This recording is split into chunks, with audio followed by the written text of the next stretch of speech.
Reality unscripted में आप सभी का स्वागत है। और इसको रियलिटी कहें या डार्क रियलिटी, आज एक हमारे समाज की रियलिटी को हम बात करेंगे, जो कि है मेल एस्कॉर्ट्स। आम भाषा में इनको जिगोलो भी कहा जाता है। तो आज के हमारे इस एपिसोड में जो मेल एस्कॉर्ट हैं वो हकीकत में एक बाय प्रोफेशन जिगोलो हैं। और आज हम इनके जीवन की कुछ अनकही कहानियां, कुछ सच और इनके एक्सपीरियंसेस, ये क्यों आए और ये क्या दुनिया है ये जिगोलो, इस पे आज हम बात करेंगे।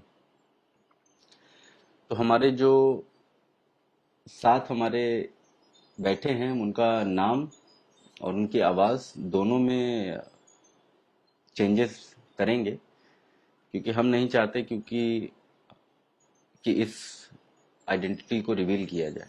और आने वाले एपिसोड्स में भी हम अपनी सभी गेस्ट की रियलिटी को सामने नहीं लाएंगे। तो स्वागत है आपका। और कैसा लगता है जब पहली बार आप सुनते हैं इस शब्द जिगोलो को? ये तो मुझे यहाँ मुंबई आके ही पता चला। हम्म। यहाँ से पहले जहाँ का मैं हूँ, जिस होम टाउन से हूँ, तो बहुत ही मिडिल क्लास फैमिली से हूँ मैं। हम्म। तो वहाँ पे तो मतलब जिगोलो अगर आप बोलेंगे तो मुझे नहीं लगता कि 100 में से 10 लोग भी जानते होंगे। तो मेल एस्कॉर्ट शब्द सुनने में ज्यादा अच्छा लगता है या जिगोलो शब्द सुनने में आपको क्या लगता है जब आप इन दोनों शब्दों को अपनी आम जीवन में जब आप इनको सुनते हैं? अगर आप मेरी पर्सनल राय लेना चाहते हैं तो मुझे ये दोनों शब्द नहीं अच्छे लगते हैं। हम्म। और मैं शौक से ये चीज़ नहीं कर रहा हूँ, हम्म। मजबूरी के बस मुझे करना कितने साल हो गए हैं आपको इस प्रोफेशन में? है। इसको प्रोफेशन कहना सही रहेगा या एक इसको समय के साथ एक समय बिताने के लिए एक जरिया बोलना इसको सही रहेगा? मेरे लिए इसको मजबूरी कहना सही रहेगा। अच्छा।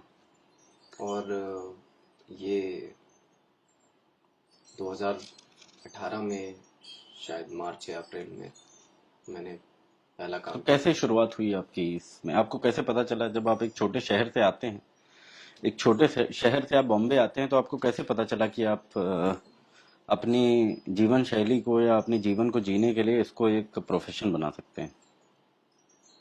देखिए, एक मेरे लिए अगर मैं खुद की बात करूं तो मैंने वहाँ उस जहाँ से मैं आया हूँ, वहाँ से मैं जब बॉम्बे आया जी। तो मैंने ये तो बिल्कुल नहीं सोचा था कि मुझे ये करना पड़ेगा। लेकिन अ, मेरे पास पैसे नहीं थे और बहुत नहीं, सारी तो दिक्कतें जब थी। आप पहली बार बॉम्बे आए तो शुरुआत कैसे हुई, क्या हुआ, मतलब जी, बॉम्बे क्या करने आए थे आप? मैं यहाँ पे वैसे तो एक्टिंग करने आया था। और तो क्या आपने एक्टिंग करी किसी उसमें, किसी? हाँ, मैंने एक दो सीरियल वगैरह में काम किया है। अच्छा। जी। तो तो बॉलीवुड के 70 स्क्रीन से एक बेडरूम तक ये कहानी कैसे पहुंची, ये जानना चाहते जी, हैं। तो स्टार्ट यहाँ से हुआ कि मैं एक कास्टिंग डायरेक्टर थे जी। जिनको मैं जानता था। जी। और वो मैं ऐसे ही यहाँ पे एक जगह है मुंबई के अंदर, वर्सोवा में, जहाँ पे ऑडिशंस होते हैं। जी। तो वो फैशन डिज़ाइनर भी हैं और जी। कास्टिंग डायरेक्टर भी हैं। तो उन्होंने मुझे बुलाया, मैंने जी। उनको अपना पोर्टफोलियो भेजा था एक ग्रुप के जी। जरिए। जी। एक मेरा फ्रेंड था जिसने मुझे एक कास्टिंग ग्रुप ऐड करवाया। हम्म। तो वहां से मुझे रिक्वायरमेंट मिली और मैंने उनको मैसेज किया, अपना क्या पोर्टफोलियो किसी भेजा। फिल्म का शूट था या पेपर एड का था या टीवी सीरियल का था, किसका था? उनका एक ऐड था, कोई हम्म। टीवीसी ऐड था। अच्छा, अच्छा। तो उसके लिए उन्होंने मुझे बुलाया था। तो हम्म। उनका लोखंडवाला में घर है, तो उन्होंने मुझे अपने घर पे बुलाया। हम्म। तो ऐसे नॉर्मल बात होती रही। तो हम्म। उन्होंने मुझसे पूछा हम्म। कि उन्होंने मेरे पे सवाल रखा कि जैसे हम्म। मैं तुम्हें ये क्यों दूं। हम्म। तो तो क्या पहले मतलब पहली मीटिंग में आपसे कॉम्प्रोमाइज जैसा शब्द क्या यूज हो गया था?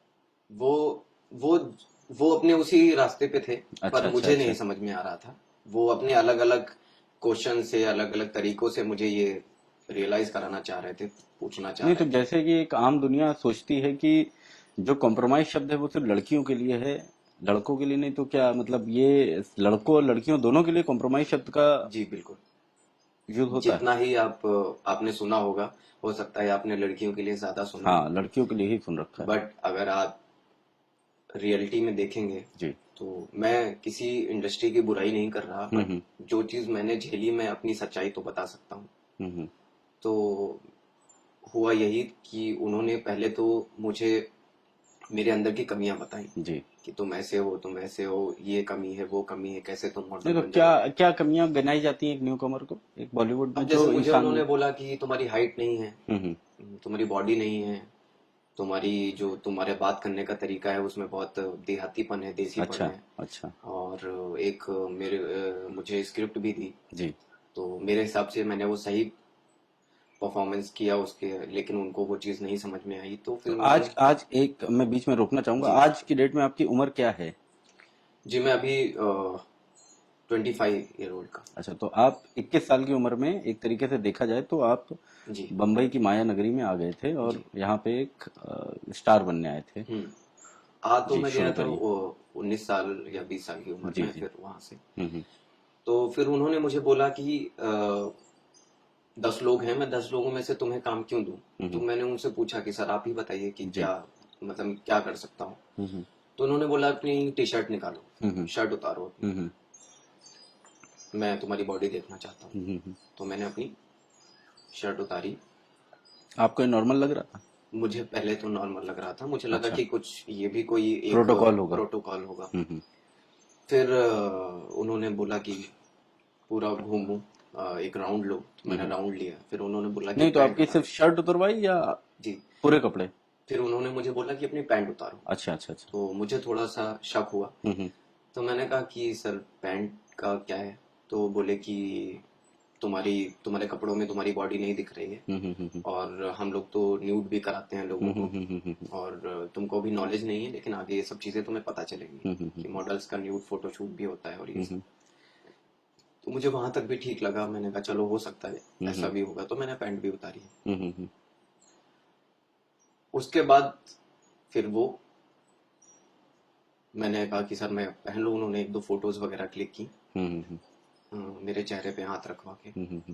फिर जब मैंने उनको बोला कि सर मैं पहन सकता हूँ क्या, तो फिर उन्होंने अपनी जो चीजें थी वो रख दी कि काम मैं ऐसे देता हूँ और तुम्हें ये चीजें करनी पड़ेंगी, नहीं एक तो दिन उन्होंने मेरे क्या साथ। आपको बोला कि आप उन्होंने मुझे उनको यही साथ बोला कि, एक रात और दिन जी, दोनों बिताने होंगे? उन्होंने मुझे बोला कि तुम्हें मुझे खुश करना पड़ेगा। अच्छा तो अच्छा। मैंने पूछा कि सर तो कैसे, वो मैं एक समझ गया। आदमी थे जी। और वो आपसे इस तरीके की कंप्रोमाइज करने के लिए कॉम्प्रोमाइज बात, करने के तो लिए वहां से सिचुएशन मेरी कर रहे थे? जर्नी स्टार्ट हुई। और नहीं तो जर्नी एज अ स्टार शुरू हुई या एज अ जिगोलो शुरू हुई या एक एज अ मेल स्कॉट शुरू हुई? वो सारी चीजें एक साथ शुरू हुई वहीं से, अच्छा अच्छा। कि उसमें मेरी हुआ और क्या। आपकी ये पहली मुलाकात है, तो जितना मैं अभी तक आपकी बातों से समझ पा रहा हूँ, मुझे लगता है कि आप शायद यूपी के जी। बिलोंग करते हैं। जी। अच्छा, तो आप यूपी से जब बॉम्बे आए तो वहां से इस मीटिंग के बाद आपकी शुरुआत एज अ एक्टर हो गई और या एज अ जिगोलो हो गई? आप दोनों कह सकते तो हैं। आपने उस रात कॉम्प्रोमाइज किया उनके साथ? जी, मैंने काम के चक्कर में कॉम्प्रोमाइज किया।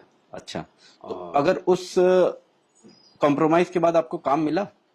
नहीं, अच्छा।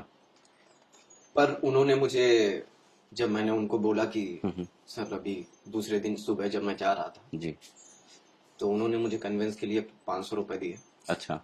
और मुझे बोला कि बाहर किसी को ये बात बोलना नहीं, हम्म। वरना लोग बातें बनाएंगे और मैं तुम्हें काम दूंगा। तो फिर 2 दिन गए, 4 दिन गए, एक हफ्ता गया। फिर मैं जब उनको ज्यादा बोलने लगा हम्म। और मेरे पास पैसे की भी बहुत दिक्कत हो रही थी, तो मैंने उनको ये चीज भी बोली कि मुझे पैसे की भी बहुत प्रॉब्लम हो रही है। हम्म। तो उन्होंने मुझे एक बंदे का नंबर दिया जी। कि ये तुम्हारी हेल्प कर लेंगे, तुम इनसे हम्म। बात कर लेना। हम्म। तो मैंने उस बंदे से बात की, हम्म। मैंने बताया कि उन्होंने, सर ने आपका नंबर दिया तो है। जो जिस इंसान के या बंदे की उनको उन्होंने आपको नंबर दिया, वो भी बॉलीवुड या फिल्म इंडस्ट्री का था या वो किसी और वो एजेंट था। अच्छा, एजेंट मतलब क्या? जिगोलोस का एजेंट था, वो अच्छा, लोगों को बेचता था और क्लाइंट्स नहीं तो ये देता था। जिगोलो का एजेंट बोलेंगे या मॉडल्स का एजेंट बोलेंगे या स्ट्रगलिंग एक्टर्स का एजेंट बोलेंगे इनको? वो तो अपने को बहुत कुछ बोलता था, पर मुझे यही लगता था कि वो सिर्फ यही काम करता है। वो ये काम क्यों करता था, अगर आपको याद हो या कुछ आपका एक्सपीरियंस कहता हो किसी चीज? क्योंकि जहां तक मुझे उसने बताया, वो भी इस इंडस्ट्री में था अच्छा, काफी साल पहले, तो उसने यही काम किया तो कहीं ना जिगोलोस कहीं का। एक तरीके से देखा जाए तो सर्वाइवल के लिए जो लोग जी स्टार नहीं बन पाते हैं या जो मॉडल या जो एक्टर नहीं बन पाते हैं, वो अपने आप को एक अपनी जीवन का व्यापन करने के लिए इन चीजों को कोई जी। कोई रास्ते सही या गलत उन वो हमारे समाज के हिसाब से है, कुछ लोग उसको सही मानते हैं, कुछ लोग गलत मानते हैं। हम्म, और ये आपकी पर्सनल चॉइस है जिसको हम अप्रिशिएट करते हैं कि इसमें कोई किसी प्रकार से वो नहीं है। देयर इज नथिंग लाइक कि इट्स अ गुड वर्क और it's a bad work, we are absolutely normal and so as they are viewers also. हाँ, तो शुरू करते हैं कि आप इसके बाद की जर्नी का क्या हुआ, कैसे आप एक फुल, जितना मैं अभी तक समझ पाया हूँ कि आज के डेट में आपका पूरा profession is being a male escort, ऐसा है? जी। अच्छा। तो वहां से मैं वहीं से स्टार्ट करूं। जी हाँ, बिल्कुल। तो सो सॉरी। फिर उनका नंबर मिला, मैंने बात की उनसे, मैं मिला जाके। तो हम्म। उन्होंने मुझे बताया कि एक सर्विस होती है जिसको स्कॉट सर्विस बोलते हैं, और अच्छा। ये सिर्फ लड़कियां नहीं, लड़के भी करते हैं, जिनको जिगोलोस बोलते हैं। तो मैंने पहला शब्द जिगोलोस का उनके मुंह से सुना, सन 2018 में? सन 2018 में। हम्म। तो मैंने कहा कि काम कैसा करना पड़ता है, तो उन्होंने बोला कि काम दोनों आते हैं, हम्म। मेल के साथ भी सर्विस करना पड़ता है और हम्म। फीमेल को भी सर्विस देनी पड़ती है। हम्म। तो मैंने वो सुना और मैंने कहा कि मुझे थोड़ा टाइम चाहिए सोचने का। हम्म। तो फिर उनका मुझे 3 दिन के बाद कॉल आया, हम्म। और उन्होंने बोला कि एक फीमेल है, आपको उसको सर्विस देना है। अच्छा। तो मैंने उनसे पूछा कि कितना पैसा मिलेगा, हम्म। क्योंकि उस टाइम ऐसा हो गया था कि मैं 2 महीने से रेंट नहीं दे पाया था। तो आप जब वैसे भी कुछ, अपने घर से आए होंगे तो कुछ पैसा लेके आए होंगे, या आपके माँ बाप आपके भाई बहन आपको कुछ पैसा भेजते होंगे? मैं कुछ पैसा अपना कमाई, मैं बहुत गरीब हम्म। फैमिली से था, तो फैमिली ने सपोर्ट नहीं कर पाया। जी। उन्होंने इतना ही सपोर्ट किया कि मुझे आपको यहाँ तक भेजने की भेजने का। परमिशन दे दी? जी। हम्म। तो उसकी भी बहुत सारी चीज़ें हुई, उसके बाद वो हुआ। हम्म। तो मैंने कहा ठीक है, आप कितना पेमेंट देंगे? तो उन्होंने बोला कि आपको 10,000 रुपये मिलेंगे, उस जिसमें समय से आपके लिए बड़ी चीज थी 10,000 रुपए? 10,000 रुपये आप समझिए कि मैं मतलब मैंने जॉब की थी हम्म। यूपी में, एक हम्म। लखनऊ जगह है हम्म। वहाँ पे। हम्म। हम्म। तो मुझे महीने के 6,000 रुपये मिलते थे, हम्म। और वो मुझे एक टाइम का 10,000 उसने बोला, और बोला कि इसमें 50% मेरा कमीशन होगा अच्छा, और 50% तुम्हारा होगा। मतलब सर, आपको 5,000 रुपए का ऑफर मिला? हम्म। तो मैंने उनसे बोला कि मैं उनकी मैम की फोटो देख सकता हूँ, हम्म। या कुछ आप मुझे आइडिया देंगे? तो आपको ये पता चल गया था कि उस रात सर्विस का मतलब है कि आपको शारीरिक संबंध बनाने हैं किसी औरत के साथ, या किसी लड़की के साथ, या जी किसी एक महिला के जी। साथ? उसने मुझे डिटेल में ये चीजें बताई कि हम्म। तुम्हें एज अ सर्विस करना है, तुम समझ लो कि तुम एक जॉब पे जा रहे हो, हम्म। तुम्हें अपने क्लाइंट को खुश करना है। नहीं, खुश किस तरीके से मतलब क्या करना है खुश? टर्म एंड कंडीशन सर नहीं थी, मतलब अच्छा। मैं ज्यादा पूछ नहीं पा रहा था, क्योंकि हम्म। मैं खुद बहुत अच्छा। जरूरत मुझे थी। हम्म। तो मेरे साथ, मैं उस स्टेज पे था कि हम्म। मैं सामने वाले से काउंटर क्वेश्चन करने के अच्छा। सिचुएशन में नहीं था। हम्म। तो मैंने सोच रखा था कि जो कुछ भी होगा मैं करने के लिए तैयार जी, हूँ। क्योंकि उससे पहले मैं इतना परेशान हो चुका था, इतना हम्म। यहाँ पे हताश हो चुका था, हम्म। क्योंकि मैं घर वापस जा नहीं सकता था। हम्म। घर में वही जाके वही फिर खेती बाड़ी और गांव हम्म। का वो सब करना पड़ता, और लोग ताने मारते कि देखो ये हीरो बनने गए थे और हम्म। वापस आ गए। हम्म। यहाँ रहूंगा तो कम से कम उन तानों से तो दूर रहूंगा, और यहाँ पे मुझे रहने खाने के भी पैसे नहीं थे मेरे पास। तो हम्म। मतलब मैं उस स्टेज पे पहुंच गया था कि मैंने हम्म। सुसाइड करने के लिए भी हम्म। 2-3 प्रयास किए, पर हम्म। किस्मत को कुछ और हम्म। मंजूर था। हम्म। तो मेरे लिए कुछ वो नहीं था, मुझे बस पैसा चाहिए था। हम्म। मैंने ड्रग्स हम्म। सप्लायर से भी बात की और हम्म। बहुत सारे लोगों से बात की, तो मेरे लिए मतलब मैं कुछ भी करने के लिए तैयार था, मेरी वो कंडीशन थी। तो फिर जो जब आप उस पहले, मैं उनको क्लाइंट बोलूं या आप आपकी क्लाइंट, टर्मिनोलॉजी में क्या बोला जाता है उनको?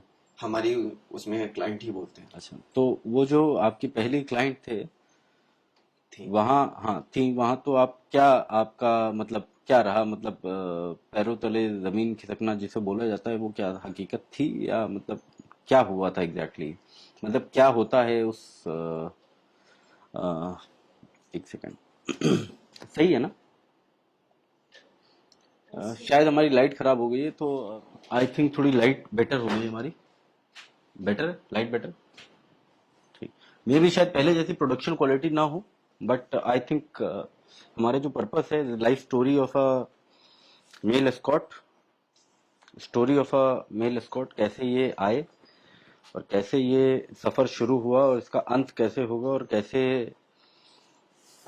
क्या क्या मजबूरियां हैं या क्या क्या चीजें हैं, इनके बारे में हम कंटिन्यू करेंगे। तो मैं honestly speaking I have forgotten what we were talking about. जी मैं हाँ बताता हूँ। हाँ जी। तो हम वहां पे थे कि जी। आपको पहला काम कैसे मिला हाँ और जी। क्लाइंट से क्या हम्म। बात हुई। हम्म। तो जो मेरा एजेंट था, हम्म।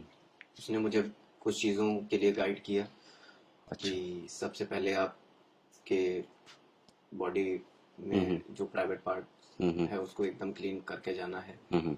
सारे हेयर वगैरह रिमूव करने हैं। हम्म। एकदम क्लीन और हम्म। हाइजीनिक रहना है। ये डिमांड आपके ये एजेंट की थी? ये एजेंट ने मुझे पहले से कुछ अच्छा चीज़ों के अच्छा लिए अच्छा। अवेयर ठीक। किया था। जी। तो और मुझे बोला कि जब आप क्लाइंट के पास जाएंगे तो एकदम स्माइल फेस रहना चाहिए, और हम्म। कोई भी चिंगम बबल गम या ऐसा कुछ आप हम्म। अपना खा के जाइएगा क्योंकि हम्म। स्मेल ना आए मुंह से। हम्म। और ड्रेस वगैरह एकदम अच्छी होनी चाहिए। हम्म। तो अ, फिर उन्होंने मुझे बोला कि मैं आपकी एक कॉल कराऊंगा हम्म। क्लाइंट से, हम्म। और जो लेडी हैं जिनको सर्विस देनी है उनके हम्म। हस्बैंड आपसे बात करेंगे। अच्छा, मतलब ये जो मेल एस्कॉर्ट्स हैं इनको बुलाया जाता है, तो ये मेल जो उनके महिलाओं के जो मेल पार्टनर्स होते हैं जी, लेडीज के, उनके कंसेंट से बुलाया जाता है कि विदाउट कंसेंट भी बुलाया जाता है? दोनों अच्छा, दोनों कंडीशंस तरीके से, रहते ठीक हैं। है। तो उनके तो हस्बैंड पहला का आपको? पहला जो ये था कि जी। उसमें उनके हस्बैंड इन्वॉल्व थे। जी। तो सर, एसी थोड़ी ज़्यादा चल रही है क्या? मुझे ठंडी लग रही है हाँ हाँ, बस इसको बंद कर देते हैं। थोड़ा। जी। हाँ। सॉरी। हम्म। तो फिर उन्होंने एक कॉल कराई। जी। तो जो क्लाइंट थे उन्होंने मुझसे बात की। हम्म। तो उन्होंने मेरी एज पूछी, जी। मेरा नाम पूछा। तो मेरे एजेंट ने मुझे सबसे पहले ये बोला था कि आपको अपना रियल नेम नहीं बताना है, अच्छा रियल प्लेस नहीं बताना है कहाँ अच्छा से आप हो। अच्छा। और अगर वो डॉक्यूमेंट्स शो करने के लिए बोलते हैं तो हम्म। आप बोलना कि मेरा जो एजेंट है वो आपको ये सारी चीज़ें। अच्छा, तो जो आपके क्लाइंट होते हैं, सो कॉल्ड क्लाइंट्स, वो आपसे आपकी आइडेंटिटी और आपकी आईडी प्रूफ और ये सब भी मांगते हैं, just because they want to be secure about their privacy? बिल्कुल। अच्छा। और मुझे बोला गया था कि आप सबसे पहले जाते ही अपना पेमेंट ले लीजिएगा, अच्छा। कैश या जो भी। हम्म। तो मैं जब गया हम्म। तो मेरी बात हुई उनसे। जी। तो उन्होंने मुझसे दो चार सवाल किए। हम्म।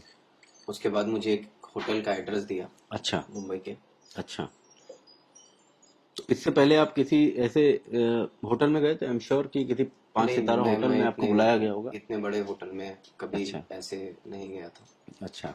तो बॉम्बे का जाना माना होटल था जी जहाँ बुलाया बिल्कुल, गया फाइव आपको? स्टार होटल था वो। अच्छा अच्छा। और बहुत जो हम्म। जिन्होंने बुलाया था वो भी देखने में बहुत रेपुटेटेड और अच्छा। मतलब अच्छी फैमिली से लग रहे थे हम्म। सर। एसी के लिए मैं बोल रहा था। एसी बंद कर दीजिए। हम्म। तो फिर मुझे दूसरे दिन की उन्होंने इवनिंग की टाइम दिया। जी। और मैं पहुंचा। जी। तो उन्होंने रूम नंबर और वो सब बताया। मैं हम्म। पहुंचा अंदर तो वहाँ पे उनकी वाइफ और वो तो आप दोनों। एज अ विजिटर मिलने गए थे? जी, अच्छा। मैं सर्विस देने ही गया था। बट होटल में तो ये बताया होगा ना कि आप हाँ कि विजिट गेस्ट करने जा रहे हैं, जी गेस्ट हैं, उनके बिल्कुल। मिल मुलाकात जो की? जी जी, हाँ रिसेप्शन जी था हाँ उस जी पे हाँ जी। यही बोला था। तो उनके हस्बैंड आए थे लेने आपको नीचे? जी, हस्बैंड उनके आए अच्छा। थे मुझे लेने। उन्होंने पिकअप किया, अच्छे से मेरे बात की, फिर हम्म। मुझे लेके गए। हम्म। तो मैंने उनको बोला कि सर पेमेंट। हम्म। तो फिर उन्होंने मुझे कैश में हम्म। 10,000 रुपीज़ दिए, अच्छा। जो कि मेरे लिए उस टाइम बहुत बड़ी बात थी। जी। फिर उन्होंने मुझसे सवाल किया कि आपने ये पहली बार आप कर रहे हैं कि क्या है, कितना टाइम हो चुका है। तो मेरे एजेंट ने मुझे सबसे पहले यही बोला था कि तुम्हें ये नहीं बोलना है कि मेरा पहला काम है, अच्छा अच्छा। तुमको ये बोलना है कि मैं एक्सपीरियंस हूँ इस चीज़ में और मुझे किसी भी चीज़ की प्रॉब्लम नहीं है जी। तो फिर उन्होंने मुझे ड्रिंक वगैरह ऑफर की। और किस टाइप की ड्रिंक ऑफर की? उन्होंने मुझे अल्कोहल ही कंज्यूम करवाया था। तो आपने अल्कोहल पहली बार कंज्यूम किया था कि इससे पहले कर चुके थे? अल्कोहल मैं पहले भी कर चुका था, मतलब मैं डेली का नहीं था लेकिन मैं कभी कभार पी लेता। वो लोग भी शराब पी रहे थे? वो लोग भी शराब पी रहे थे और उन्होंने और भी ड्रग्स कर रहे थे कुछ? एक कुछ चीज थी वो, मतलब वाइट पाउडर जैसा, वो उनके हस्बैंड ने पहले लिया आपके सामने? मेरे सामने। अच्छा और अच्छा मुझसे अच्छा। मुझे भी ऑफर किया बट मैंने नहीं लिया वो चीज। बड़े बड़े बॉम्बे जैसे शहरों में ये सारी चीजें कुछ कॉमन हैं। जी ये मैं अपने दर्शकों को बताना चाहता हूँ कि शायद लोगों को लगता है कि ये सारी चीजें मिलना मुश्किल होती हैं, बट हाँ, बॉम्बे जैसे शहरों में कुछ ना कुछ कहीं ना कहीं ये कमी है या अच्छाई मान लीजिए, या जो लोग इनका सेवन करते हैं उनके लिए तो अच्छाई है, बाकी आम जनता के लिए हो सकता है ये बुराई हो, उनको ये सारी चीजें अच्छी लगती हैं। तो उन्होंने इसका सेवन किया सफेद पाउडर का, उसके बाद और फिर आपको भी उन्होंने ऑफर किया गया? जी हम्म। फिर उन्होंने बोला कि उनके हस्बैंड ने बोला कि अगर आप कंफर्टेबल नहीं है तो मैं बाहर चला जाता हूँ, मतलब क्योंकि किस चीज में कंफर्टेबल नहीं हो? मतलब उनके पार्टनर के साथ सर्विस करने में। अच्छा, सर्विस मतलब कि फिजिकल जी इंटीमेसी, जी मतलब बिल्कुल। आपको प्रॉपर फिजिकल इंटीमेट। तो उन्होंने बताया आपको, उनके हस्बैंड ने, कि क्या करना है क्या नहीं करना? नहीं, उन्होंने पहले कुछ नहीं बोला। पहले अच्छा उन्होंने ऐसे ही बोला। मुझे लगता है कि वो सर्विस ले चुके थे पहले, अच्छा अच्छा तो अच्छा। वो एक्सपीरियंस थे।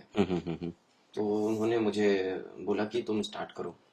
तो उन्होंने गाने वगैरह लगाए और एक माहौल बनाया, तो मैंने स्टार्ट किया। फिर वो मैम थे, धीरे धीरे मैंने अपने कपड़े नहीं उतारे तो फिर उनके आपको साथ। किसी एक अननोन फीमेल के साथ, क्या उम्र रही होगी उनकी? मेरे हिसाब से वो 40+ थे। तो अच्छा। सबसे पहले मैं उस चीज को देख के शॉक हो गया। बट मैंने नहीं तो सोचा क्या कि आप क्या एक्सपेक्ट कर रहे थे कि आपके एज ग्रुप की कोई महिला रहेगी जी, वहां पहली पे? बात तो मुझे ये सुनने में ही बहुत अजीब सा लगा कि एक हस्बैंड अपनी वाइफ को इस तरीके की सर्विस दिला रहा है। और क्योंकि हमारे इधर ऐसा कुछ होता नहीं है, और ये बहुत अजीब सी चीज थी मेरे लिए। बट मैंने नहीं उन सब तो चीजों एक मतलब किसी जितना मैं समझ सकता हूँ, जो किसी एक पुरुष को किसी महिला के साथ, या एक महिला को एक पुरुष के साथ किसी तरीके की इंटीमेसी के लिए एक भावनाएं होनी चाहिए। तो वो भावना क्या आपने तुरंत वो डेवलप करी कि आप उस महिला से प्यार करते हैं, या हमें वो क्या रहा, मतलब उस समय ऐसा क्या हुआ कि मतलब आपके अंदर वो उत्तेजना कैसे मैं अगर अपनी बात कैसे करूं आई तो वो? मैंने उनके अंदर उन लेडीज, जो वो हम्म लेडी थी, हम्म उनके उनको मैंने अपनी, मैं एक लड़की को पसंद करता था, मैंने उसकी छवि बनाई। हम्म और मैंने ये सोचा कि मैं उसके साथ इंटीमेट होने जा रहा हूँ हम्म और उनके साथ मैं ये सब करूंगा, हम्म क्योंकि अगर मैं तो उनके अगर हस्बैंड पूरे उस दौरान थे? आप कितनी देर रुके वहां पे? मैं करीब 3 घंटे रुका वहां पे। अच्छा, 3 घंटे में कितनी देर आप इंटीमेट रहे उनके साथ? तो स्टार्ट यहाँ से हुआ कि पहले तो उन्होंने मुझे बोला कि मैं चला जाऊं क्या। हम्म तो मैंने उनको बोला कि अगर आप जा सकते हैं तो हम्म बेटर है, बट उन्होंने फिर बात घुमा दी। हम्म वो वहीं बैठ गए। अच्छा। फिर उन्होंने कहा तुम स्टार्ट करो। हम्म तो मुझे ऐसा लग रहा था कि कोई फिल्म टाइप की शूट हो रही है कुछ, हम्म मतलब ऐसा हो रहा है, क्योंकि उन्होंने फिर चीज मतलब मुझे बोलना चालू किया कि अभी ये करो, अभी वो करो। और उनकी जो वाइफ थी वो एकदम शांत थी, हम्म वो कुछ ज्यादा रिएक्शन नहीं कर रही थी, और मतलब उनकी तरफ से कुछ नहीं लग रहा था, वो नॉर्मल लेटी हुई मतलब थी। तो आपको अगर ये पूछा जाए कि ये फैंटेसी एक आदमी की थी एज अ हस्बैंड, या ये उनकी रिक्वायरमेंट थी उनकी वाइफ की, मतलब इसमें क्या मैं सच बताऊं तो मैं नहीं समझ पाया था कि हम्म क्या है, पर मेरे हिसाब से कि ऐसा था कि ऐसा तो जो नहीं था कि वो जबरदस्ती अपनी नहीं, ऐसा वाइफ के नहीं। साथ कुछ अपनी एक ऐसी महत्वाकांक्षाएं या अपनी एक फैंटेसी को पूरा करने के लिए कुछ ऐसा कर रहे थे? मुझे ये लग रहा था कि बोल वो रहे थे और अच्छा, हाँ बोल थे हस्बैंड के, बट हाँ वो सब वाइफ का कहने पे हो रहा जी। था? वो हो अच्छा सकता है कि उस टाइम मेरे सामने वो नहीं बोलना चाह रही होंगी, अच्छा अच्छा अच्छा। कि वो जैसे बता रहे थे कि इनको हम्म ये पसंद है, हम्म इनको बॉडी लिकिंग पसंद है, ये करो, यहाँ पे किस करो, यहाँ पे लिक करो, ये सब। तो मुझे मतलब मैं अंदर से एकदम बहुत टूट गया था कि कुछ बहुत सारी ऐसी चीजें थी जो मैंने अपनी लाइफ में नहीं सोचा था कि मैं ये सब भी करूंगा या ये सब भी बट आपको होगा। करना पड़ा वो मेरी मजबूरी थी और आपने करा। और मैंने करा। अच्छा। तो ये सब हुआ तो मेरा एक राउंड मैंने उनके साथ ये चीज पूरा सब हुआ। उसके बाद जिस चीज ने मुझे बहुत ज्यादा झिझोड़ के रख दिया, जिस चीज ने मुझे बहुत अंदर तक वो किया कि वो चीज उनके साथ होने के बाद उनके हस्बैंड भी उतनी देर में अपने कपड़े वगैरह उतार चुके थे और उन्होंने बोला कि अब मेरे साथ भी करो।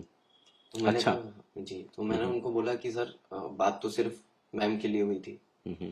तो उन्होंने मुझे धमकी दी। तो आपको नहीं क्या ये वो चीज एक मर्द के साथ संबंध होना, मतलब आपने इससे पहले ये सुना था या ये उस रात पहली बार कुछ वो हो रहा था? मैंने सुना तो था क्योंकि मेरे एजेंट ने भी बताया था और मैं इस अच्छा। इंडस्ट्री में पहले से था तो मुझे ये सब चीजों का था। और एक बार जैसा कि मैंने बताया ये चीज हो चुकी थी मजबूरी के बस। तो पर मैं उस टाइम बिल्कुल भी तैयार नहीं था क्योंकि मेरे दिमाग में कहीं भी ये चीज नहीं थी कि मुझे उनके साथ भी कुछ करना पड़ेगा। तो उन्होंने मुझे बोला कि पहले मुझे धमकी दी कि अगर ये सब करोगे तो मैं तुम्हें बंद करा दूंगा, जेल करा दूंगा, ये कर दूंगा। ये धमकी किस समय दी उन्होंने?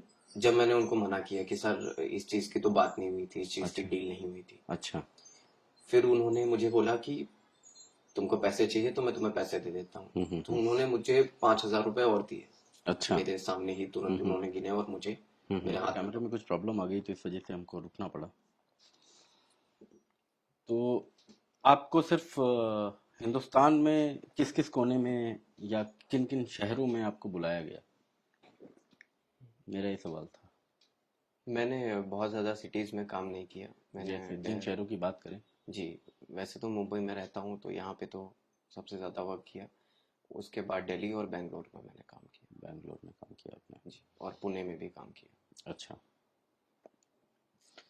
तो अगर पूछा जाए तो एक महीने में कितना पैसा कमा लेते हैं आप? इसका कुछ मेरे ऊपर डिपेंड नहीं रहता है। ये डिपेंड होता है कि आपके पुराने क्लाइंट्स जिनको आप सर्विस दे चुके हैं वो आपको अप्रोच करते हैं, आपके एजेंट को बोलते हैं।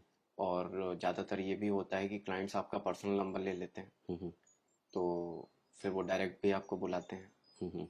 बट ज़्यादातर लोग डायरेक्ट नहीं जाते हैं। फिर भी आप अगर पूछा जाए कि आप कितने पैसे कमा लेते होंगे महीने में तो? मैं 10-12 काम तो कर लेता हूँ महीने के।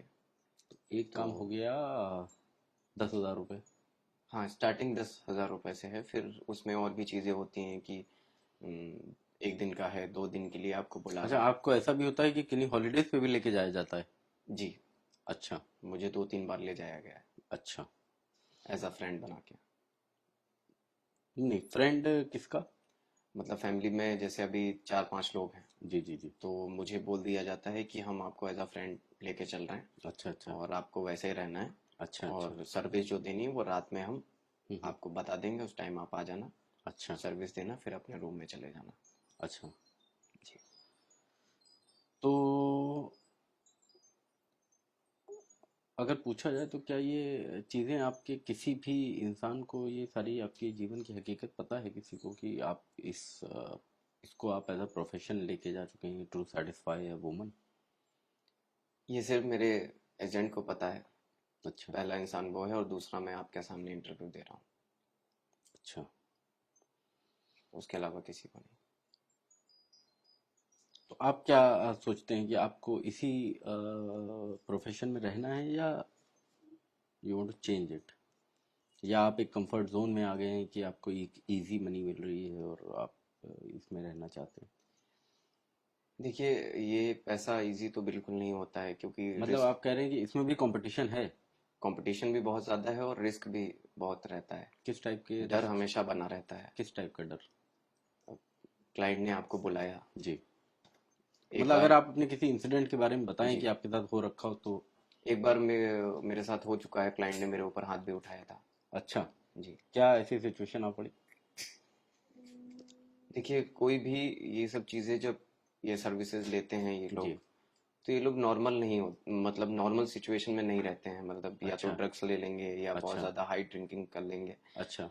तो फिर उनके जब वो नॉर्मल होते हैं और जब वो उस स्टेज पे होते हैं तो बिहेवियर बहुत चेंजेस होते हैं। अच्छा। फिर वो कभी कभी ऑर्डर भी देते हैं कि ये कर वो कर, अच्छा। बदतमीजी से भी बात करते हैं, गाली भी देते हैं कि उस तरीके से नहीं तो उनकी वो भी फैंटेसी क्या है। क्या करने के लिए आपसे बोला जाता है? मतलब कोई एक ऐसी चीज जो सबसे ज्यादा गंदी हो आपके लिए, जो आपने कभी अपने वियर्डेस्ट ऑफ द ड्रीम्स में भी ना सोची हो, वो क्या ऐसी चीज है जो बोली जाती देखिए है? सर, मैं भी इंसान हूँ, जी। ठीक है। मैंने अगर आपको अभी सर्विस हम्म। प्रोवाइड कराया नहीं, मान जिस लीजिए। तरीके से एक पुरुष एक महिला के पास जाता है, उसी जी। तरीके से महिला भी पुरुष के पास जा रही है, इसमें कोई आ, आ, कोई वैसी बात नहीं तो। हम्म।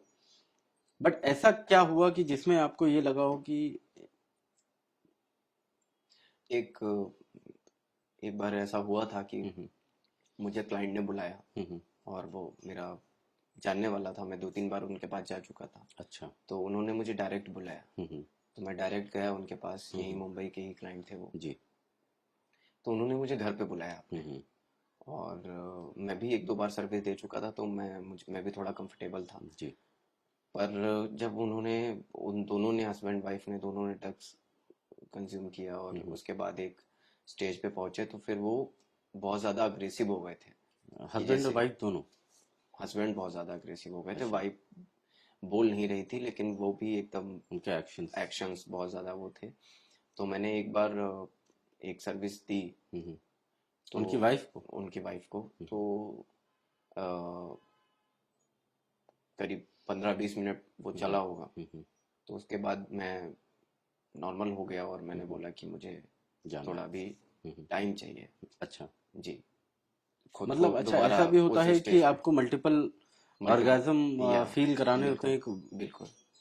क्योंकि कभी कभी ये होता है कि जो आपके सामने जो आपका क्लाइंट होता है वो एक बार की सर्विस में सेटिस्फाई नहीं होता है। अच्छा। तो उनको उनको सेटिस्फाई करना हमारा फर्ज होता है। हम्म। वो कुछ नहीं होता है कि आप हम्म। एक बार करिए, 2 बार हम्म। करिए। तो वो बहुत अग्रेसिव हो गए, उन्होंने कहा कि ये क्या तरीका है, और करो, तुरंत करो। हम्म। तो मैंने कहा सर, अभी तुरंत मेरा मूड नहीं बन रहा है, आप मुझे हम्म। थोड़ा टाइम दीजिए। हम्म। तो फिर उन्होंने गाली गलौज से बात करना चालू कर दिया, अच्छा। कि गाली थी कि नहीं कर सकते हम्म। तो यहाँ आ क्यों गए, पैसा हम्म। वापस कर, और हम्म। ये वो। हम्म। तो मैंने बोला कि सर गाली मत दीजिए, मैं भी इंसान हूँ, आप मुझे हम्म। थोड़ा टाइम दीजिए, मैं कर लूंगा। हम्म। पर वो उस बात पे उन्होंने माना नहीं, और फिर मेरे ऊपर हाथ उठा दिया। अच्छा। जी। और उनकी वाइफ की क्या प्रतिक्रिया थी इस दौरान? वाइफ बहुत शांत हो गई थी, और फिर जब ये सब चालू हुआ तो उन्होंने अपने कपड़े पहनना चालू कर दिया, और हम्म। फिर वो फिर उन्होंने एक स्टेज पे आके जब वो ज़्यादा उनके यहाँ स्पेंड करने लगे, तो फिर उन्होंने उनको रोका हम्म। और बोला इसको जाने दो, हम बाद में बात करते हैं। तो क्या उस रात आपने ये नहीं सोचा कि इस प्रोफेशन को, सो कॉल्ड प्रोफेशन को मैं ये हर छोड़ बार देता हूँ? सोचता हूँ मैं सर। मतलब हर बार मतलब? कभी भी कोई भी सर्विस नॉर्मल नहीं होती है। जैसे अगर हम एक पार्टनर के साथ जैसे संभोग करते हैं या हम्म। उसके साथ रिलेशन में होते हैं, जब हम्म। वो टाइम पे जाके जैसे हम्म। इंटीमेट होते हैं, जो फीलिंग्स होती हैं वो उस काम में नहीं होता है। उसमें हमेशा यही लगता है कि मैं एक नौकर हूँ या मैं एक वर्कर हूँ, हम्म। और मुझे इस चीज़ के लिए यूज़ किया जा रहा है। नहीं तो किस किस टाइप के लोग होते हैं? मतलब इफ आई टॉक अबाउट कि उनका सोशल स्टेटस क्या होता है, तो क्या एवरीबडी इज द पॉश सब पीपल ऑफ द सोसाइटी, या नॉर्मल लोग भी होते हैं लाइक अस, मिडिल क्लास लोग सर भी देखिए, आपको? अब जो इंजॉयमेंट के लिए 15-20 हज़ार रुपए अगर एक 3 घंटे के लिए खर्च कर रहा है, हम्म। तो नॉर्मल तो नहीं होगा। तो जो आपको फाइव सबसे स्टार ज्यादा में पेमेंट क्या मिला अभी तक अगर पूछा जाए तो? 50,000 मैंने लिया था। 50,000? हाँ, 2 दिन का। तो कभी ऐसा भी होता है कि आपको कोई ग्रुप में भी बुलाया जाता हो या? एक बार बुलाया गया था, हम्म। उसमें करीब 3 लेडीज थी और 2 उनके हस्बैंड हो या बॉयफ्रेंड हो, उन्होंने रिवील नहीं किया था कि वो हम्म। कौन है। हम्म। तो लेकिन मैं अकेला नहीं था, मेरे साथ मेरा एक फ्रेंड भी था। तो उन 5 लोगों ने एक हम्म, साथ आपके साथ, जी। ये सब हिंदुस्तान में होता है? जी, ये बिल्कुल मुंबई में हुआ ये चीज़। और मैंने ये भी देखा कि वो पहले हम लोगों के साथ किया, फिर उन्होंने वाइफ स्वैपिंग भी की, मतलब उनकी वाइफ उनके अच्छा। साथ और दूसरे की दूसरे के साथ। तो इन सब चीजों को घर जाने के बाद एक नॉर्मल इंसान की जिंदगी जीना कैसा लगता है? क्योंकि मुझे तो लगता है कि ये सारी चीजें, I am not saying this is normal और अब नॉर्मल, मगर कहीं ना कहीं एक आदमी को जब आप वापस जाते होंगे तो कहीं ना कहीं एक खुद को जब शीशे में देखते होंगे तो एक जी। क्या फीलिंग आती है एग्जैक्टली? बहुत वो है, मैं उसको बता नहीं सकता।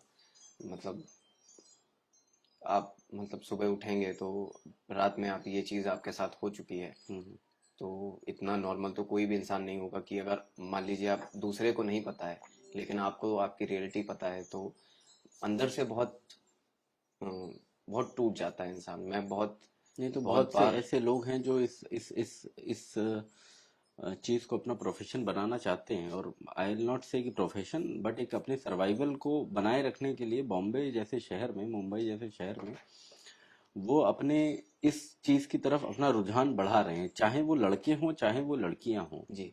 ये एक कड़वी सच्चाई है जो कि बॉम्बे शहर के लोगों को सबको पता है। शायद ऑन कैमरा हम और आप इस चीज को डिस्कस कर रहे हैं, मगर लोग डिस्कस भी नहीं करना चाहते। तो आप क्या एक ऐसी एडवाइस देना चाहेंगे? आप कहेंगे कि उन लोगों को कि yes you should go ahead with it, आप करिए इस चीज को अपने सर्वाइवल को बनाए रखने के लिए, या फिर आप ये बोलेंगे कि आप इस शहर को छोड़ के चले जाइए और किसी और अ, चीज की तरफ अपना दिमाग लगाइए? सर, इसमें क्या होता है कि ये पर्सन टू पर्सन डिपेंड करता है। हम्म। अब कोई इंसान ऐसा है जिसको मजा आ रहा है इस काम को करने में, हम्म। उसको लग रहा है कि बहुत इजी मनी है, एक जॉब करने जाएंगे तो महीने का हम्म। 20,000 30,000 50,000 रुपए आपको बहुत ज़्यादा मिलेगा, और उस पे हम्म। आपको एक टाइम टेबल बनाना पड़ेगा, उस टाइम के साथ जाना पड़ेगा। तो इसमें ऐसा कुछ नहीं होता है, ये आप पे डिपेंड करता है कि आप कोई काम करना चाह रहे हैं या नहीं करना चाह रहे हैं, और आपको अच्छा खासा पैसा भी मिलता है। नहीं तो आज हम सन 2018 से आपने शुरुआत करी, आज 2022 हो गया, हम्म। जुलाई का महीना, हम्म। आधा साल निकल चुका है। जी। तो आप क्विट करने की सोच रहे हैं या आप इसी चीज को कंटिन्यू करेंगे? मैं एक जरिया ढूंढ रहा हूँ कि मुझे अच्छा। अगर इससे बेटर कुछ मिल गया हम्म। जिससे मैं सरवाइव कर सकूं, हम्म। और तो वो बेटर मुझे। तो आपके लिए एक्टिंग ही होगी, because you are an actor by profession. आपने शायद डांसिंग में और एक्टिंग में अपने आप को की महारत हासिल कर रखी है, तो कैसे? उसमें भी अगेन वही क्वेश्चन खड़ा होता है कि आप अपना सर्वाइवल कैसे करेंगे, क्योंकि इतना ज़्यादा रेंट है आपका, सारी चीज़ें हैं, तो पैसा कहाँ से आएगा। एक्टिंग में होता ये है कि हम लोग काम करते हैं, हम्म। तो सीरियल में काम करते हैं तो आज काम किया उसके 3 महीने के बाद पेमेंट आता है, और वो भी इतना पेमेंट नहीं होता है कि आपके पूरे महीने भर का खर्चा चल जाए, क्योंकि हम लोग जिनका कोई कांटेक्ट नहीं है इंडस्ट्री हम्म। में, हम्म। स्टार किड नहीं है, पैसा नहीं है, हम्म। तो हमारे लिए एक बहुत बड़ा चैलेंज होता है काम मिलना। तो अगर आपसे ये बोला जाए कि किसी एक लड़के को जो कि एक सपना देख रहा है बॉलीवुड में आके, बॉम्बे शहर में आके, इस माया नगरी में आके अपने आप को दूसरा शाहरुख खान, दूसरा नवाजुद्दीन सिद्दीकी, दूसरा सलमान खान, दूसरा अमिताभ बच्चन, दिलीप कुमार, अपने आप को अगर बनाना चाह रहा है तो उसके लिए आप क्या एडवाइस देंगे? एक मेरी एडवाइस यही है कि अगर आप एक मिडिल क्लास आदमी हैं, अगर आपका कोई बैकग्राउंड फिल्मी नहीं है, हम्म। या आपके डैड के पास उतना पैसा नहीं है कि आपको मुंबई में रख के और 2-4 साल तक आपका स्ट्रगल कराया जा सके, तो मेरे हिसाब से कि आपको एक्टिंग को देखिए, मैं एक एक्टर हूँ नहीं, और आप मैं ये बिल्कुल खुल बात। के बोल जी सकते हैं यहाँ पे, बिल्कुल। क्योंकि ना ही यहाँ पे हमारी और आपकी शक्ल दिख रही है और ना आखिरी एपिसोड तक दिखेगी। जी। जितने भी आने वाले समय में अगर आप लोगों को पसंद आएगा ये वीडियो, तो हम और भी आगे ऐसे वीडियो बनाएंगे और इसी तरीके के टॉपिक्स पे बनाएंगे, और कभी भी अपनी आइडेंटिटी को रिवील नहीं करेंगे। तो अगर आपको इन आवाज़ और इन एक्सपीरियंस का आपको अगर अच्छा लगे तो डेफिनेटली इन वीडियोस को ज़रूर देखिएगा। तो हमारी आपकी आइडेंटिटी नहीं भी कभी रिवील होगी तो आप कभी भी मतलब ये खुल के बता सकते हैं, बिल्कुल जो मन में आए आपके वो बोल सकते हैं आप।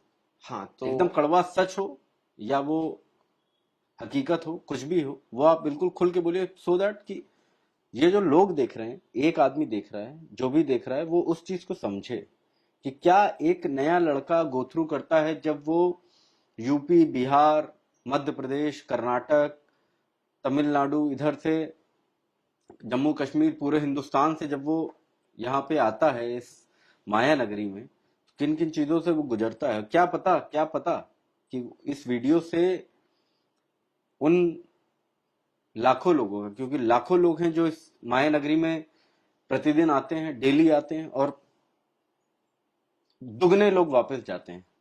और आप जैसे बहुत कम लोग हैं, मैं इस चीज की बहुत अप्रिशिएट करता हूं, क्योंकि डार्विन ने आज से बहुत सालों पहले ये बात बोली थी कि सर्वाइवल ऑफ द फिटेस्ट। तो क्या ये माया नगरी क्या सिर्फ सर्वाइवल की बात करती है कि यहाँ पे एक नॉर्मल आदमी भी आके सरवाइव कर सकता है, या सर्वाइवल के लिए अगर आपके माता पिता के पास कोई और ये चीज मैं लड़कों और लड़कियों के लिए नहीं बोल रहा हूँ, तो अगर आपके पास, आपके माता पिता के पास आपको सरवाइव कराने के लिए पैसे नहीं हैं, तो क्या इस अपने शरीर को बेचने के अलावा, जो कि हम सब लोगों ने ये सुन रखा था कि लड़कियों के लिए ये चीज वैलिड है, बट ये लड़कों के लिए भी है, और आपसे ये चीज बहुत सारी शॉकिंग चीजें भी पता चली। तो अगर किसी के पास ये सारी अपॉर्चुनिटीज नहीं है, तो व्हाट ही और शी शुड डू, उनको क्या करना चाहिए इस शहर में? होता यही है कि ज्यादातर लोग यहाँ पे एक्टर ही बनने आते हैं जी। लेकिन यहाँ पे आने के बाद हर आदमी को ये चांस भी नहीं मिल पाता है और हर आदमी ये चीज करना भी नहीं चाहता है। तो फिर वो लोग टेक्निकल चीजों में घुस जाते हैं, कोई कास्टिंग में जाता है, नहीं कोई तो क्या इसमें भी तुरंत पैसा मिलने लगता है? जैसे कि भाई आज आपके 2 महीने का किराया नहीं गया, तो कोई अगर कास्टिंग डायरेक्टर बन जाएगा तो क्या उसको तुरंत पैसा मिल जाएगा, या कोई म्यूजिशियन बन जाएगा, या कोई स्टोरी राइटर बन जाएगा? इसका कोई भरोसा नहीं है। तो यही मैं आपसे जानना चाह रहा हूँ कि वो क्या करे, क्या वापस चला जाए, यही इकलौता साधन है, या वो एक मेल या फीमेल एस्कॉर्ट बन जाए, या फिर वो कुछ सड़क पे भीख मांगने लगे? वो क्या क्या एक कुछ तो ऐसा रास्ता होगा। तो मेरा सजेशन यही है कि अगर आप सिर्फ एक्टिंग करने आ रहे हैं और आपके पीछे कोई बैक सपोर्ट नहीं है, तो मुझे ये लगता है कि आपको कुछ ऐसा फिर सीख के आना चाहिए या कुछ ऐसा करके आना चाहिए जिससे आपका सर्वाइवल हो सके, आपके रेंट निकल सकते हैं, आपके पर्सनल खर्चे निकल पाए। क्योंकि मेरा इतने साल का एक्सपीरियंस है, मुझे नहीं पता कि सामने वाला कैसे क्या करता है या क्या है, पर मैंने इतना टाइम से बहुत अंदर तक इंडस्ट्री को देखा है। तो कोई भी इंसान नया आके इंडस्ट्री से अपना खर्चा नहीं चला पाएगा। अच्छा, जैसा कि आपके आने से पहले मुझे थोड़ा सा बैकग्राउंड आपका दिया गया था कि आपने कई टीवी सीरियल्स में, कुछ फिल्मों में जी, और काफी न्यूज़पेपर या टीवीसी में आपने शूट किया हुआ है। जी। तो क्या आप कहते हैं कि ये जो नेपोटिज्म और ये सारी बातें होती हैं, ये सब सच हैं? जी बिल्कुल सच है, और मैं उस चीज को डिनाई भी नहीं करता हूँ। अच्छा। देखिए, आप हैं, अगर आप कोई मूवी बना रहे हैं और मैं आपका जानने वाला हूँ, आपको पता है कि मैं अच्छा एक्टर हूँ या मैं कैसा भी हूँ, और वहीं पे एक अनजान आदमी है जो वो भी सेम मेरे साथ खड़ा हुआ है कि मुझे भी काम दे दो, तो ये आप पे डिपेंड करता है सर कि आप किसको काम देना चाहते हैं। तो ज्यादातर जो लोग हैं वो अपने कांटेक्ट से, जो उनके अपने खास होते हैं, उनको काम देते हैं क्योंकि उनके साथ रिलेशन होते हैं। बट कुछ ऐसे लोग होते हैं जो अपने काम के प्रति बहुत ज्यादा ईमानदार होते हैं। वो कहते हैं कि हम ये रिलेशन पे काम नहीं देंगे, हम टैलेंट पे काम देंगे, मुझे जो कैरेक्टर चाहिए मैं वही लूंगा। लेकिन ऐसे बहुत कम लोग हैं। मतलब 100 में एक? 100 में एक तो नहीं, लेकिन 2-4 मान सकते हैं आप। अच्छा, मतलब लेकिन ज्यादातर, जी, ज्यादातर यही है कि इंडस्ट्री के अंदर आज की डेट में, बॉलीवुड की अगर मैं बात करूं, तो यहाँ पे ग्रुप्स बन चुके हैं। उस ग्रुप में कास्टिंग डायरेक्टर से लेके उनके अपने फ्रेंड्स, अपने जो उनके बडीज हैं, जिनके साथ वो पार्टीज करते हैं, जिनके साथ वो रहते हैं, जो उनको खुश करते हैं, वो उनको काम दिला रहे हैं। इंडस्ट्री में भी अपने छोटे छोटे भी ग्रुप हैं और बहुत बड़े लेवल पे भी ग्रुप हैं।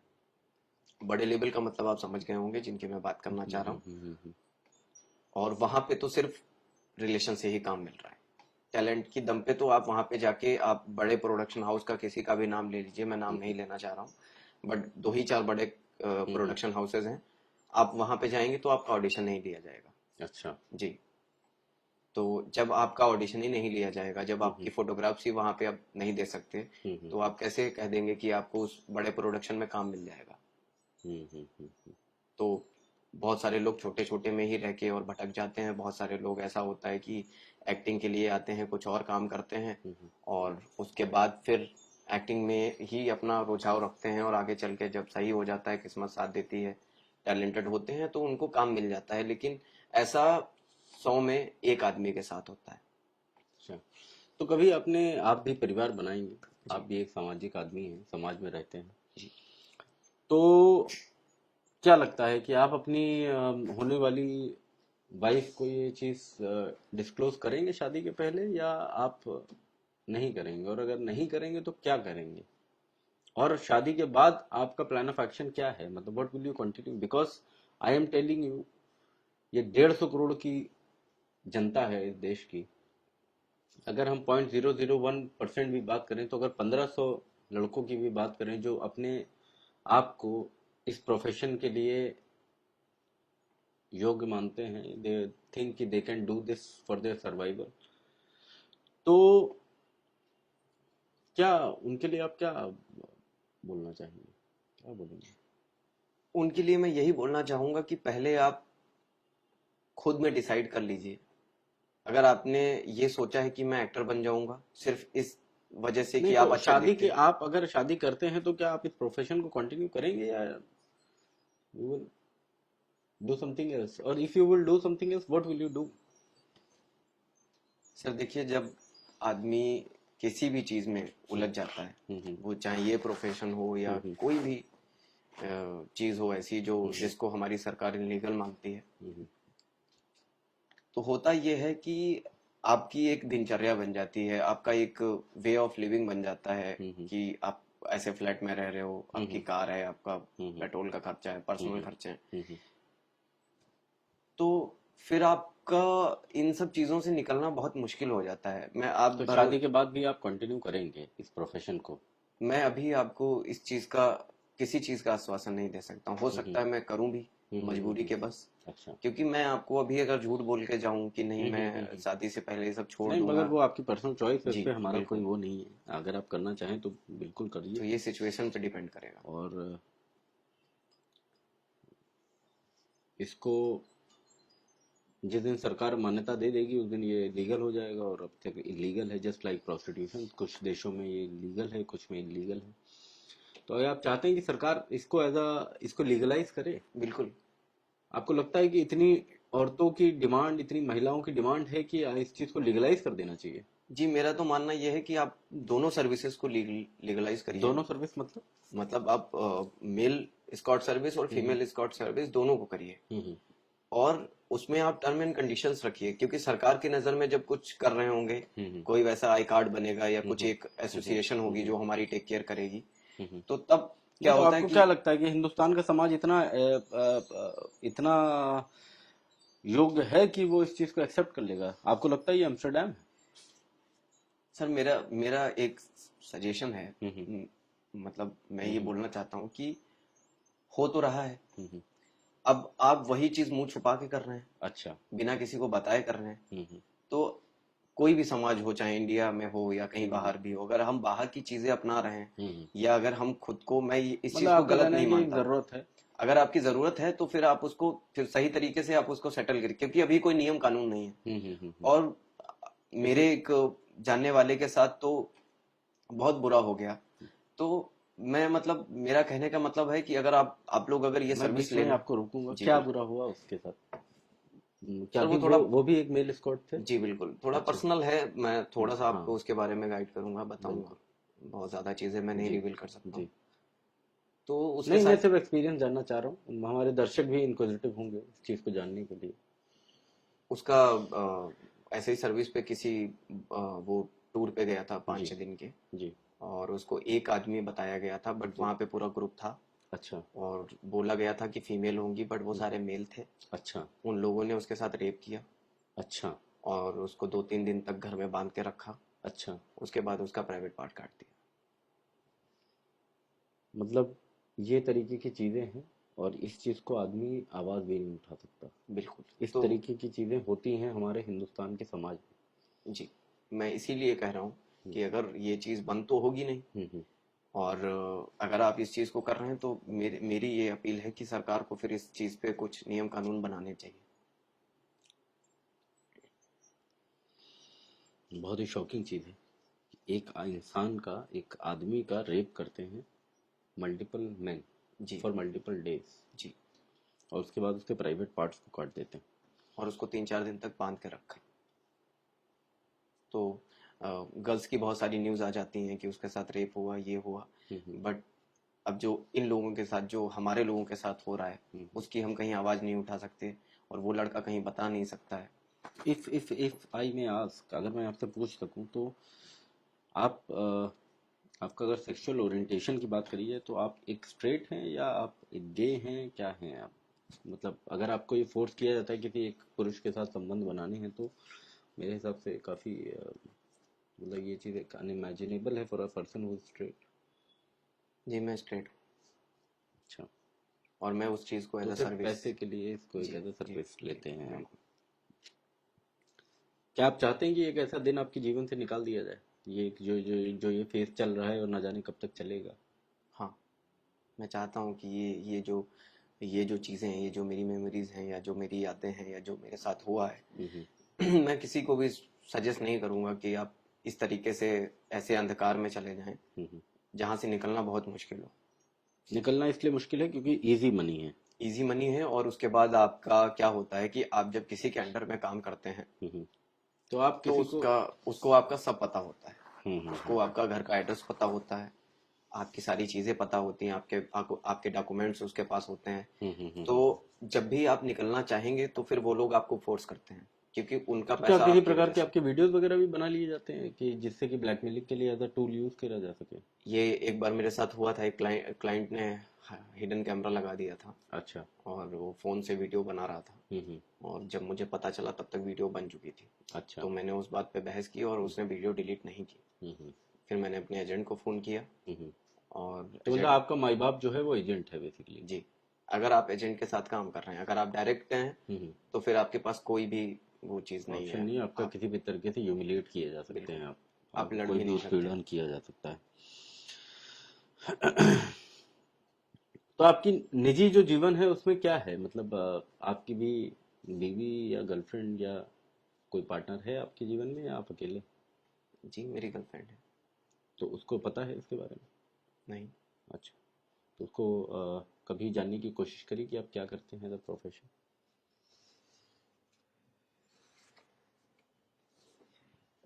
मैंने एज अ प्रोफेशन उसको फोटोग्राफर बता रखा है, अच्छा। कि मैं फोटोग्राफर हूँ, और नाइट वगैरह में भी शूट करने जाता हूँ। अच्छा। और शूट के दौरान मैं बात नहीं कर सकता हूँ। हम्म। ये सारी चीज़ें हैं, तो मैंने अपने तरीके से उनको समझा रखा है। आपको क्या लगता है कि लोग आपको क्या बुलाते होंगे, अगर कभी किसी को पता चलेगा तो वो आप क्या बुलाएंगे? मुझे नहीं लगता कि मेल एस्कॉर्ट जैसा सोफिस्टिकेटेड शब्द यूज करा जाएगा। हाँ, जिस ये मैं एक गाली की तरह ही इसको लेना चाहूँगा, क्योंकि कभी जब एजेंट वगैरह भी बैठे होते हैं, तो वो कभी कभी ऐसी मजाक करते हैं, या ऐसी चीज़ बोल देते हैं जो आपको अंदर तक झिझोर के रख देता है। आपको लगता है कि आप जो क्या काम कर ऐसा रहे क्या हैं। बोल देते हैं? बहुत सारे हिंदी के गंदे वर्ड हैं, हाँ, जैसे बोल सकते हैं तो पड़वा है, हमारी। या ये सब चीज़ें हैं, या मतलब तो जिस बहुत प्रकार से गंदगी। एक एक एक अ,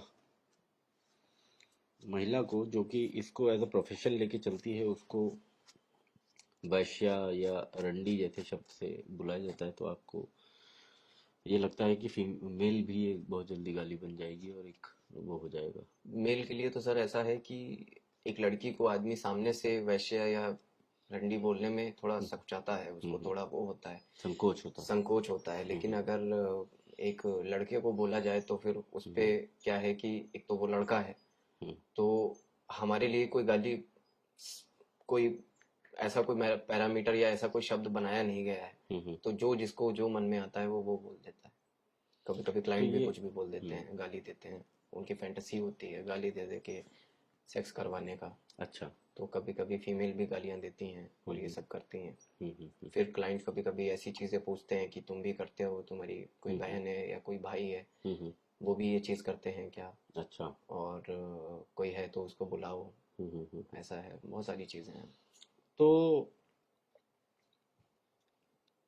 ये तो रहे सारे के सारे नेगेटिव पार्ट्स, और ये हमारा वीडियो, मुझे पहला वीडियो है तो हमको पता नहीं कि ये लंबा जा रहा है कि वो है, लोगों को पसंद आएगा नहीं, बट मैं अपने सवाल जो हैं एक जनता के, जो हो सकते हैं, उनको अगर पूछना चाहूँ तो सारे के सारे बुरे एक्सीडेंट तो नहीं होंगे, कुछ अच्छे इंसिडेंट भी होंगे, हाँ, कुछ कुछ कुछ अच्छे लोग भी मिले होंगे आपसे, कुछ ऐसे जिन्होंने आपका क्लाइंट्स हैं। दर्द जी। पूछना चाहा होगा, जिन्होंने कुछ आपसे, आपको कुछ। हाँ, कुछ ऐसे क्लाइंट्स हैं जो कि ध्यान भी रखते हैं आपका, जैसे मेरे एक दो पर्सनल क्लाइंट हैं। हम्म। तो वो किस टाइप का ध्यान रखते हैं? वो मतलब जैसे जब बुलाते हैं तो पूरा खाने पीने का, रहने का, हम्म। और मेरी चीज़ें समझते हैं, क्योंकि वो भी एक इंसान है। तो हम्म।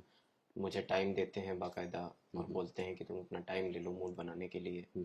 तो क्या और आप किसी कुछ परिवार के सदस्य भी बन गए हैं इस इन सब चीजों से? नहीं सर, कभी कोई भी इस टाइप का क्लाइंट कभी भी आपको अपनी फैमिली से इंट्रोड्यूस नहीं कराता है। मुझे आज तक, मैं इतने क्लाइंटों से मिला हूँ, उन्होंने कभी भी अपनी फैमिली से इंट्रोड्यूस नहीं कराया।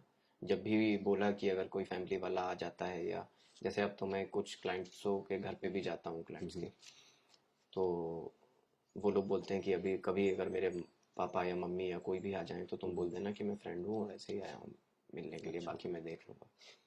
ये हमारा पहला वीडियो है और हम सब नए हैं यहाँ पर। बीच में लाइट चली गई, कैमरा बंद हो गया, बट ये सारी चीजें हैं जो हमारे समाज की सच्चाइयां हैं, इन्हीं को डार्क रियलिटी बोलते हैं। हर वो चीज इस दुनिया में, इस हिंदुस्तान में जो हो रही है वो रियलिटी है, और जो सच हमसे अनछुए रहते हैं या हमको पता नहीं चलते, वो कहीं ना कहीं डार्क रियलिटी कहलाते हैं। तो ये एक कहानी है एक ऐसे युवक की, जो कि मुंबई शहर में एक कलाकार बनने आए थे, और आज की डेट में एक मेल एस्कॉर्ट बने। और हमारी कोशिश यही रहेगी कि आप तक ऐसी अनसुनी कहानियां लेके आएं, ऐसी अन एक्सपीरियंस लेके आएं, ऐसे एक्सपीरियंस लेके आएं जो कि आप तक लोग पहुंचाने में डरते हैं, या वो कहीं ना कहीं सोचते हैं कि ये सारी चीज़ें अनएक्सेप्टेबल हैं। सो अगर आपको ये अच्छा लगे तो आने वाले समय में हम बहुत सारे लोगों के वीडियोस इसी प्रकार के बनाएंगे, जिनमें आपको बहुत से ऐसे सच, कड़वे सच, अच्छे सच, बुरे सच पता चलेंगे, जो कि रियलिटी है इस समाज की। तो मैं आज के गेस्ट के साथ पूरी सहानुभूति रखता हूँ और इनके साथ खड़ा हूँ, और आने वाले समय में भी कभी इनको मेरी आवश्यकता होगी किसी प्रकार से तो मैं इनको सपोर्ट करूँगा, इमोशनली, फाइनेंशियली, सोशली। और इसी तरीके से हमारे साथ जुड़े रहिए, और आपको अगर अच्छा लगे तो इस चैनल को सब्सक्राइब करें और शेयर करें। धन्यवाद। आपने बहुत अच्छा वीडियो बनाया है, सच बोला है, और मैं यही कोशिश करूंगा कि ये ज़्यादा से ज़्यादा तक लोगों तक पहुंचे।